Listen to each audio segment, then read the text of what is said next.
Les trois textes bibliques de ce dimanche 28 septembre 2025 sont tirés le premier du livre d'Ésaïe au chapitre 5, les 7 premiers versets.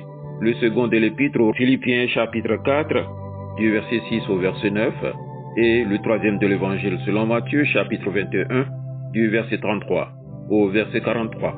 Le thème qui nous conduit est le suivant: produit de bons fruits qu'espère le Seigneur de toi. Inclinons-nous pour la prière d'illumination.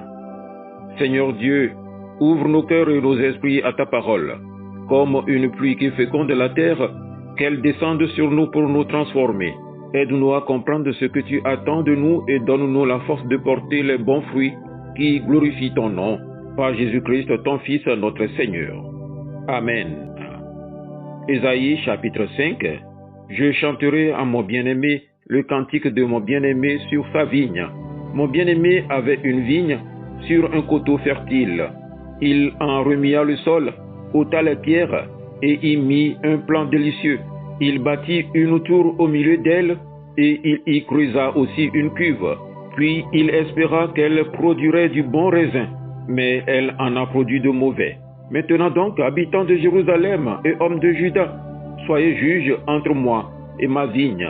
Qu'y avait-il encore à faire à ma vigne que je n'ai pas fait pour elle? Pourquoi, quand j'ai espéré qu'elle produirait de bons raisins, en a-t-elle produit de mauvais? Je vous dirai maintenant ce que je vais faire à ma vigne. J'en arracherai la haie pour qu'elle soit broutée. J'en battrai la clôture pour qu'elle soit foulée aux pieds. Je la réduirai en friche. Elle ne sera plus taillée ni cultivée. Les ronces et les épines y croîtront. Et je donnerai mes ordres aux nuées afin qu'elle ne laisse plus tomber la pluie sur elle. La vigne de l'Éternel des armées, c'est la maison d'Israël. Et les hommes de Juda, c'est le plan qu'il chérissait. Il avait espéré de la droiture, et voici du sang versé, de la justice, et voici des cris de détresse. Amen. Philippiens chapitre 4. Ne vous inquiétez de rien, mais en toute chose faites connaître vos besoins à Dieu par des prières et des supplications, avec des actions de grâce, et la paix de Dieu qui surpasse toute intelligence gardera vos cœurs et vos pensées en Jésus-Christ. Au reste, frères, que tout ce qui est vrai, tout ce qui est honorable, tout ce qui est juste, tout ce qui est pur, tout ce qui est aimable, tout ce qui mérite l'approbation, ce qui est vertueux et digne de louange, soit l'objet de vos pensées. Ce que vous avez appris, reçu et entendu de moi, et ce que vous avez vu en moi, pratiquez-le, et le Dieu de paix sera avec vous. Amen. Matthieu chapitre 21. Écoutez une autre parabole. Il y avait un homme, maître de maison, qui planta une vigne.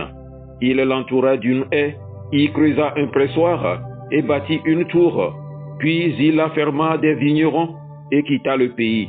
Lorsque le temps de la récolte fut arrivé, il envoya ses serviteurs vers les vignerons pour recevoir le produit de sa vigne. Les vignerons, s'étant saisis de ses serviteurs, battirent l'un, tuèrent l'autre et lapidèrent le troisième.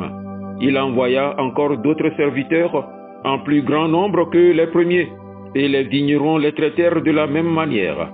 Enfin, il envoya vers eux son fils en disant: « Ils auront du respect pour mon fils. » Mais quand les vignerons virent le fils, ils dirent entre eux: « Voici l'héritier, venez, tuons-le, et emparons-nous de son héritage. » Et ils se saisirent de lui, le jetèrent hors de la vigne, et le tuèrent. Maintenant, lorsque le maître de la vigne viendra, que fera-t-il à ces vignerons?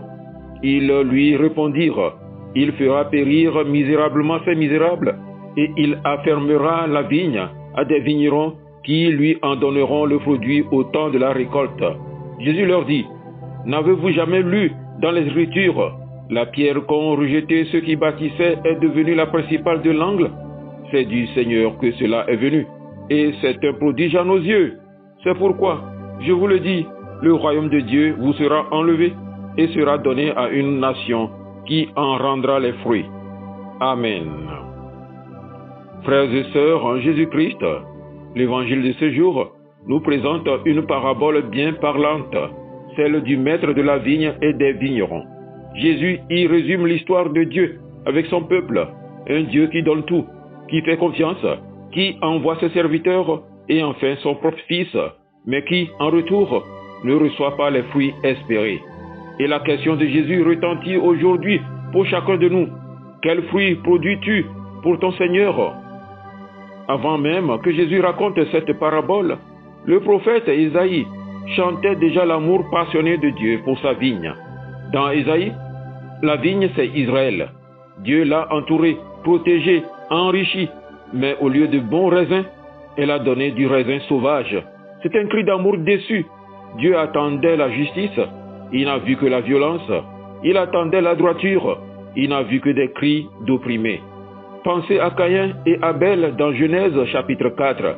Dieu attend de Caïn une offrande de cœur, mais il n'y trouve que jalousie et meurtre. Le premier chant de l'homme devient un chant de sang. Voilà le fruit sauvage que Dieu ne veut pas. Jésus reprend cette image et la radicalise. Les vignerons de l'Évangile refusent de rendre les fruits au maître. Ils maltraitent les serviteurs, les prophètes, et tuent même le Fils Jésus. Le verdict est clair. Le royaume sera confié à d'autres, à ceux qui en produiront les fruits.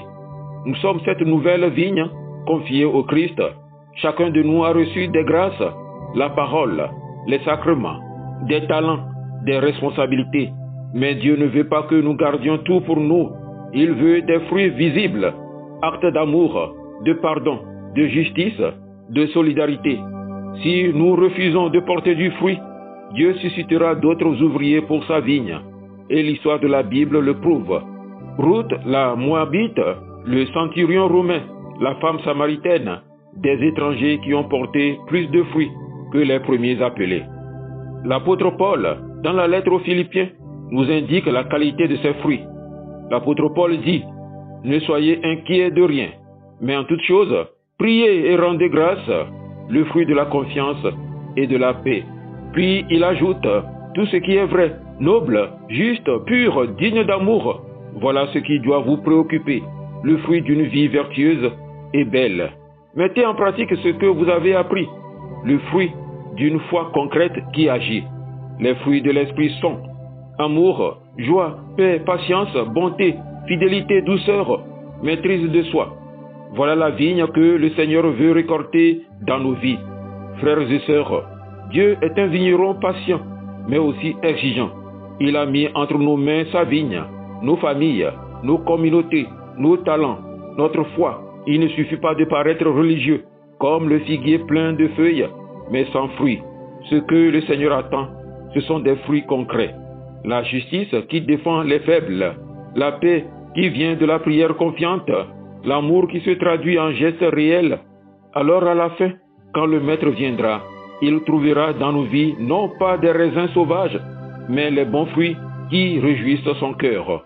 Que le Seigneur nous vienne en aide. Amen. Bonne journée dominicale à vous tous.